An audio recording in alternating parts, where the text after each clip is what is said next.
নমস্কার বন্ধুরা, সেলি ড্রয়িং চ্যানেলে আপনাদেরকে স্বাগত জানাই।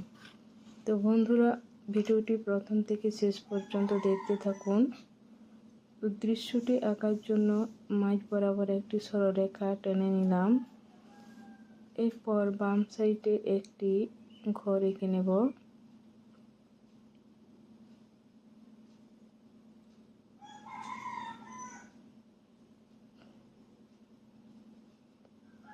এটা হচ্ছে দরজা, এই পাশে জানালা।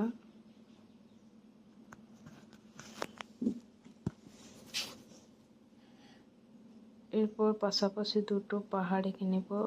পাহাড়ের মাঝখানটিতে সূর্য আঁকতে হবে। ঘরের পিছন দিকটি একটি গাছ এঁকে নেব।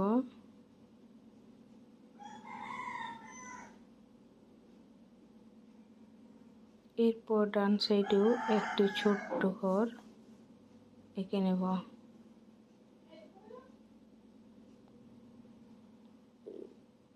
এরপর মাঝ বরাবর আঁকা বাঁকা করে একটি রাস্তা এঁকে নিলাম।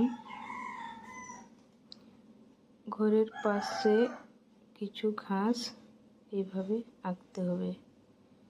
এটা হচ্ছে রাস্তার পাশের ঝোপঝাড়গুলো। এই সাইডে কিছু ঘাস এইভাবে এঁকে নিতে হবে। এগুলো হচ্ছে কিছু পাথর।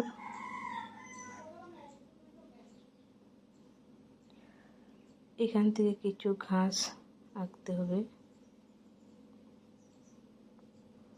তো গাছটিকে পাতাগুলোকে সবুজ রং দিয়ে রং করে নেব। তো যেখানে যেখানে সবুজ রঙের প্রয়োজন সেখানে আগে সবুজ রং দিয়ে রং করে নিলাম।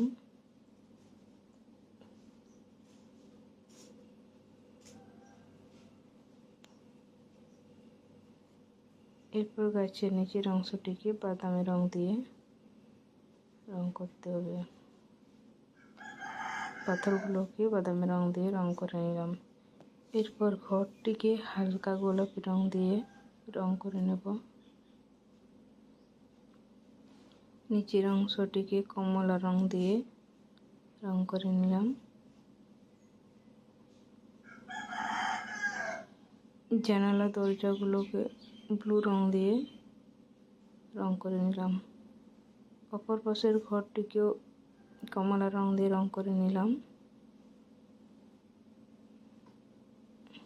এরপর সূর্যকে রং করব হলুদ রং দিয়ে।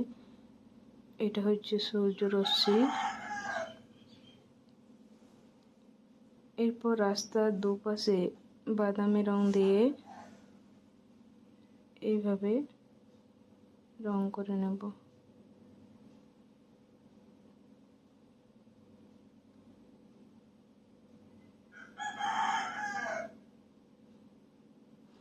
এরপর পাহাড়টিকে রং করব হালকা করে বেগুনি রং দিয়ে। এরপর বাড়ির পাশের ঘাসগুলো হালকা সবুজ রং দিয়ে রং করে নেব।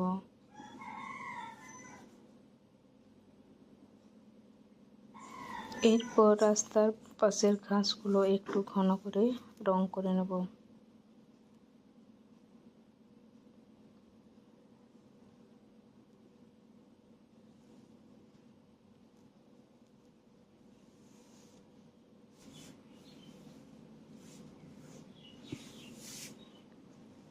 তো বন্ধুরা, ভিডিওটি কেমন হয়েছে, ভালো লাগলে চ্যানেলটিকে সাবস্ক্রাইব করে সঙ্গে থাকবেন।